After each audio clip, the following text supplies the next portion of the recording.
একবার দুইজন খুব ভালো বন্ধু একসাথে মরুভূমির মধ্য দিয়ে যাচ্ছিল। তারা পথ চলতে চলতে বিভিন্ন বিষয়ে কথা বলছিল। কথার এক পর্যায়ে তাদের কোনো একটি বিষয়ে ঝগড়া হলো এবং সেই ঝগড়ায় প্রথম বন্ধুটি দ্বিতীয় বন্ধুকে একটি চর মারলো। দ্বিতীয় বন্ধুটি কষ্ট পেল, কিন্তু প্রথম বন্ধুটিকে কিছুই বলল না, বরং সে বালিতে লিখল, আমার সবচেয়ে ভালো বন্ধু আজ আমায় থাপ্পড় মেরেছে। দুই বন্ধু আবার হাঁটতে শুরু করলো এবং হাঁটতে হাঁটতে একটি মরুদ্যান এর সামনে এসে উপস্থিত হয়। তারা সেখানে পানিতে গোসল করতে মন স্থির করে। এমন সময় যে বন্ধুটি চর খেয়েছিল সে চোরাবালিতে আটকে যায় এবং নিচে ডুবে যেতে শুরু করে। তখন প্রথম বন্ধুটি তাকে উদ্ধার করে।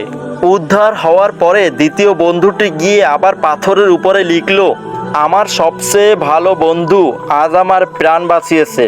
এটি দেখে প্রথম বন্ধুটি জিজ্ঞেস করলো, কিরে, যখন মারলাম তখন লিখলি বালিতে আর বাঁচানোর পর লিখলি পাথরে, এর কারণ কি?